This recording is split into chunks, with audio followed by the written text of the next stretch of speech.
ओम नमः शिवाय। दोस्तों, मैं खुशबू एक बार फिर से स्वागत करती हूँ आप सभी का आपके अपने चैनल खुशहाल जिंदगी में। दोस्तों, प्रत्येक हिंदू व्यक्ति अपने घर के अंदर एक पूजा घर अवश्य बनवाता है। पूजा घर अर्थात घर का मंदिर, और घर के इस मंदिर के अंदर वह अपने आराध्य देवी देवता तथा इनसे जुड़े हुए कुछ जरूरी सामग्रियां अवश्य रखते हैं। वे अपने घर के मंदिर में पूजा पाठ से जुड़े हुए वो तमाम चीज़ों को शामिल करते हैं जो कि हिंदू धर्म में पूजा के दौरान प्रयोग में लाए जाते हैं। लेकिन हमारे शास्त्रों में घर के मंदिर के अंदर कुछ चीज़ों का रखना जितना अधिक फलदायी होता है, उतना ही घर के मंदिर में कुछ चीज़ों को शामिल करना, कुछ चीज़ों को रखना अमंगल कारक होता है, अशुभ होता है। ये वस्तुएं ऐसी होती हैं जिनसे घर में नकारात्मकता बनी रहती है।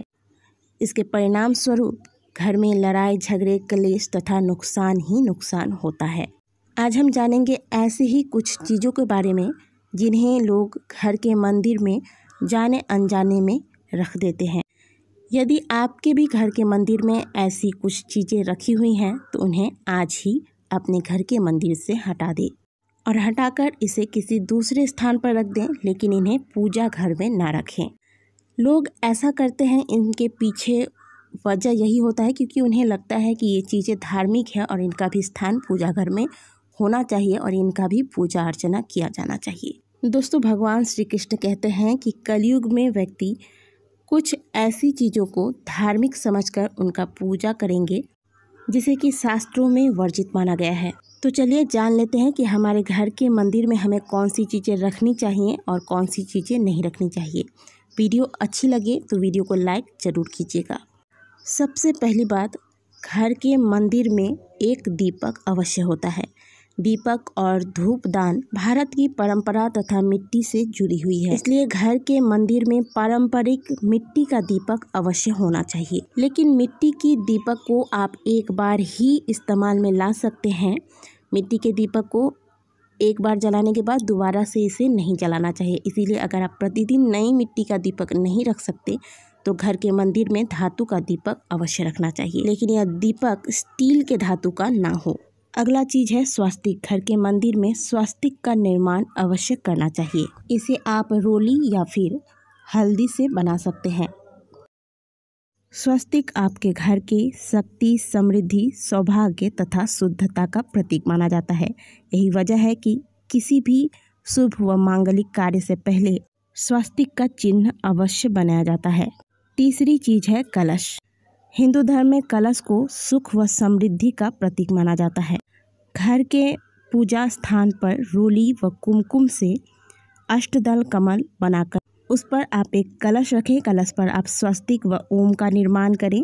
आप चाहें तो इस कलश में आप एक आम का पल्लव डाल दें और फिर इसके ऊपर एक पान का पत्ता रखकर और इस पर पुष्प इत्यादि चढ़ाकर रख सकते हैं। प्रति गुरुवार को आप इस कलश का स्थापना करें और अगले गुरुवार को इस कलश को उठाकर फिर नया कलश स्थापित करें। ऐसा करने से घर में सदैव समृद्धि बनी रहती है तथा ऐश्वर्य की प्राप्ति होती है। अगली चीज़ है शंख। शंख की उत्पत्ति समुद्र मंथन के 14 रत्नों के साथ ही हुई थी। इसी कारण से शंख माता लक्ष्मी को अत्यंत ही प्रिय है। शंख की ध्वनि से घर में सकारात्मक ऊर्जाओं का संचार होता है, इसलिए प्रत्येक हिंदू घरों में शंख अवश्य होना चाहिए। शंख के प्रतिदिन घर में ध्वनि अवश्य करनी चाहिए, प्रातःकाल और शाम के समय। इससे माता लक्ष्मी भी प्रसन्न होती हैं। लेकिन एक बात का ध्यान रखें कि पूजा घर में कभी भी शंख एक से अधिक मात्रा में नहीं रखनी चाहिए। पांचवी चीज़ है घंटी। घर के मंदिर में घंटी अवश्य रखा जाता है तथा पूजा के साथ साथ इस घंटी का भी पूजन किया जाता है, और घंटी का पूजन करने के बाद ही घंटी की ध्वनि बजाई जाती है। जिस घर में नियमित रूप से घंटी की ध्वनि बजाई जाती है, ऐसे घरों में नकारात्मक ऊर्जाएं कभी प्रवेश नहीं लेती, साथ ही सुख समृद्धि के द्वार खुलने लगते हैं। तो ये थी वो चीज़ें जो घर के मंदिर में अवश्य होनी चाहिए। आइए अब जानते हैं कि घर के मंदिर में कौन सी चीज़ें कभी भी गलती से भी नहीं रखनी चाहिए। सबसे पहली बात, गणेश जी की विषम संख्या में मूर्ति या फिर फोटो। हमारे घर के मंदिर में कभी भी गणेश जी की मूर्ति या फिर फोटो 1, 3 या फिर 5 इस प्रकार की संख्या में यानी कि विषम संख्या में नहीं होनी चाहिए। यदि आप अपने जीवन में अपना मंगल चाहते हैं तो आप घर के मुख्य द्वार में गणेश जी की मूर्ति अंदर की ओर मुँह करके लगा दें और जब भी आप घर में धूप दीप दिखाएं तो उस स्थान पर भी जाकर गणेश जी को धूप दीप इत्यादि दिखाएं। कई लोग ऐसी गलती करते हैं कि गणेश जी की मूर्ति मुख्य द्वार पर लगाते तो हैं लेकिन गणेश जी का मुंह बाहर की ओर रखते हैं। ऐसा भूल से भी ना करें, ऐसा करने से आपको बहुत सारी परेशानियों का सामना करना पड़ सकता है। दूसरी चीज़, घर के मंदिर में कभी भी टूटे हुए चावल नहीं रखने चाहिए। टूटे हुए चावल को एक तरीके से अशुभ माना जाता है, अशुद्ध माना जाता है, इसीलिए कभी भी पूजा में टूटे हुए चावल का प्रयोग भी नहीं किया जाता। साथ ही पूजा घर में रखे हुए चावलों का प्रयोग आप केवल पूजा के लिए ही करें।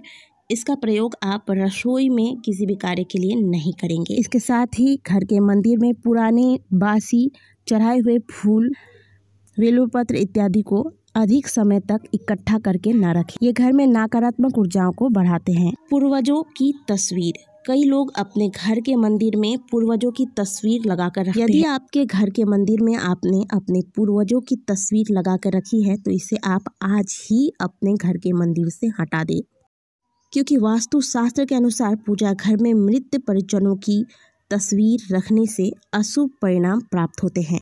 दोस्तों, मृत परिजन पूजनीय हैं लेकिन उनका स्थान देवताओं के बराबर नहीं होता, इसीलिए इन्हें पूजा घर में स्थान नहीं देना चाहिए।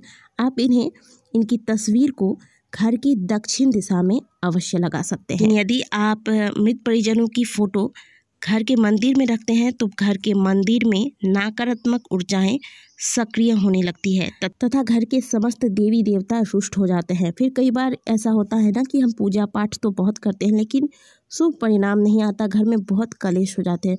तो यही कुछ छोटी छोटी गलतियां हैं जो हम अनजाने में कर देते हैं और फिर परिणाम स्वरूप हमें बहुत सारे कष्ट झेलने पड़ते हैं। घर के मंदिर में भैरव जी तथा शनि महाराज की फोटो या फिर मूर्तियां भी नहीं स्थापित करनी चाहिए। साथ ही माता लक्ष्मी की वो मूर्ति या फोटो जिसमें माता लक्ष्मी खड़ी अवस्था में है, ऐसी फोटो या फिर तस्वीर या फिर मूर्ति को आप घर में ना लाएं। आप वो फोटो या मूर्ति लाएं जिसपे माता लक्ष्मी बैठी हुई हैं और धन की वर्षा कर रही हैं। साथ में अगर नारायण भगवान हो तो यह अति उत्तम होता है। तो दोस्तों, ये कुछ चीज़ें हैं जो हमें घर के मंदिर में नहीं रखनी चाहिए। अगर दी गई जानकारी आपको अच्छी लगी है तो वीडियो को एक लाइक ज़रूर कीजिएगा। कमेंट बॉक्स में हर हर महादेव अवश्य लिखिएगा। मिलते हैं आपसे अगले वीडियो में, तब तक के लिए ओम नमः शिवाय, हर हर महादेव।